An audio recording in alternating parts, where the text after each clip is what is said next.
बिजिबा भट होआ जोंनि हाजो एरियानि मानसिफ्रा जोङो भट होआ जोंनाव रोजा रोजा मानसिफोर दङ जोङो बिजिबा भट होआ फिलि मानसिया दिनै जोंनि बिपिएफनि मिथिं जानायाव दुमदाखाल खालामफैदों दाखुलिदार खालामफैदों जोङो बेखायनो बिजिपियाव जोङो भट होआ बिजिपियाव देग्लाय भट जोङो फेजेनथारगोन बिजिपिखौ फेजेनथारगोन जोङो अशक सिंहालखौ जोंनि एरियानिफ्राय होखारखागोन जों होआथ' जोङो भट होआ जों देग्लाय बिजिपिनाव भट होआ जोंनि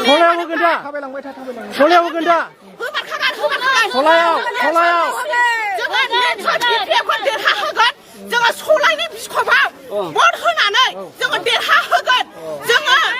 दायो जोङो गेसफोरखौ बायनो हायाखै जोङो सलाय लानानै अर सुखांनानै अदाबाव सलाय गैयाबा जोंहा सुखांनो हायि जानानै दङ जोंनि गोरिबफोरा गैयिफोरा दिनै गेसखौ बायनो हायाखै दिनै गेसखौ दाम बारना होदों जोङो हिनजावफोरनो महिलाफोरनो साफा सानै महिलाफोरनो अनुर'द होबाय 9,000 लोगो लोगो गेसनि दामखौ बारायनानै होबाय दिनै जोङो खस्थ' मस्थ' हाजो खर'आव बन नागिरनानै अर सुवागौमानि जोङो दिनै सलायजों बिखबजों सुखांनानै मोनजादों जोङो गेसजों मोनजायाखै दिनै बायनो हायाखै गेसखौहाय बेनिखायनो जोङो बिपिएफआव भट होगोन जोङो सलायनि साफारियाव भट होगोन जोङो बिपिएफखौ देरहा होगोन जोंनो बिजेपि सरखार नाङा बिजेपि सरखारखौ जों होखारथारगोन मानो होनबा जोङो फुल साजायनानै बिबार गायनानै जोङो मोनजाया जोङो खस्थ' खालामनानै मोनजायो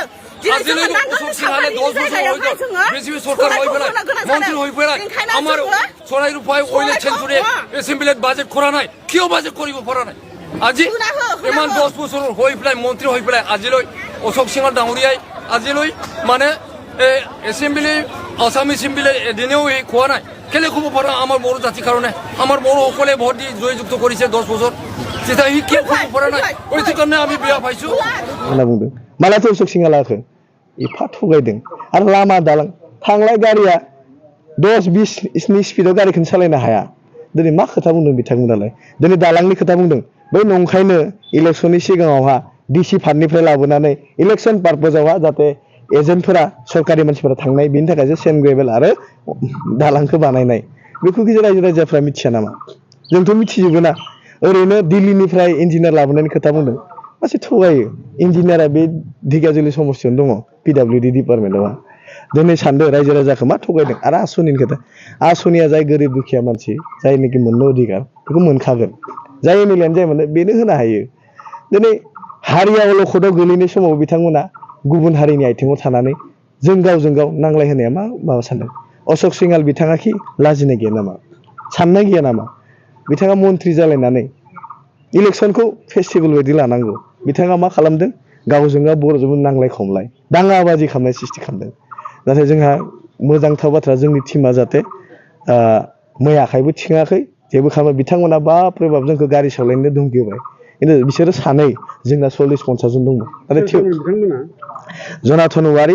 आरो गेरेमसा बसुमतारी बिथांमोनाखौथ' मा बुंनो आंनि न'जोंनो थांलाय फैलाय खालामो लामाजों फुंबा बेफोरबायदि जों मालाबो धुमखिबो होफेराखै राखिफेराखै नाथाय दुखुनांथाव बाथ्रा आंनि न'जों लामा खालामनो आं मालाबो गाज्रि खोथा बुङा जिहेथु जोंनिनो बिदाफोर जायो गावजों गाव नांलायनानै मा मोननो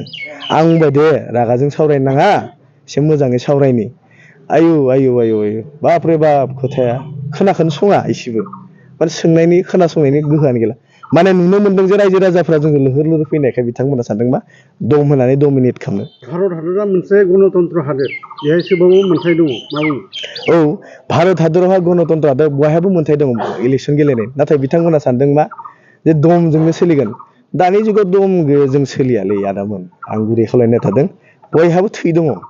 बे नों आंखौ फंसे बुगोन गाबोन आंबो बुगोन बेजों सलिउसन नङा फै नांलायनोबा रायजो हारिनि जौगानायावहा नों हायोना आं हायो बेयावसो थानांगौ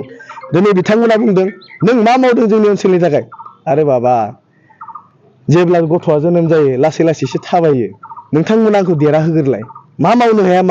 नायदो खनसे नाय दा दिनै अशोक सिंहाल बिथाङा कि बेयाव फैनानै डाइरेक्ट डेभेलपमेन्टनि खामानि मावाखै जेब्ला एमएलए जादों जेब्ला मा मावनो होमबाना नायदोब्रा जोंखौबो देरा होलाय बर' फिसा हिसाबै सानलाय गावनि फंबाय हिसाबै साननांगौब्रा दिनै बिथांमोना मा गावनि बेबहारखौ गावनो देखायना लाबाय जे आं अख्रा आं दादागिरि आं नङा दानि जुगाव दादागिरिजों सोलिया दानि जुगावहाय नोंथाङा हारिनि थाखाय मा मावदों होनना बुंनायनि फिननाया बेनो जे जोङो हारिनि थाखाय दायो जौगानायनि थाखाय जों ओंखारबोदों लाइमोन हिसाबै बैखौसो साननांगौ सासे सेंग्रा 30 बोसोरनि सेंग्रा 29 बोसोरनि सेंग्रा जे जानजि खाफ्रानानै हारिनि खामानि मावनो थाखाय ओंखारबोदों मा खोथा बुंदों बिथाङालाय बिथाङा सासे जायनिखि भटआ साबाल' अशोक सिंहाल बिथाङा हारियानानिफ्राय फैनानै बिथांजों मानोथो फानांनांगौ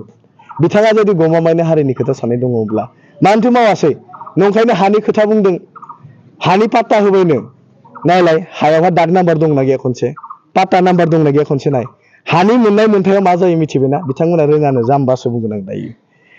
हायावहाय थायो टुजि थायो एक्सुनिया थायो बिनि उनावसो मियादि जायो टुजि हा होमोन ना एक्सुनिया होमोन ना बिनि उनावसो मियादि आरो मोनसे खोथा एफारसि बुंबाय थादों 2006 नि सिगाङाव जम्मु आरो काश्मीराव जुदि मियादि हा मोनदोंब्ला रेभिनिउ भिलेज मोनदोंब्ला दिनै जोंनि बर'फ्रा बेयावहा 30 बोसोरनि बारबाय जोंलाय मानो मोनाखै जों बेखौसो बुंदों भारत हादरनि संबिधानाव एफारसि सोदोबानो गैया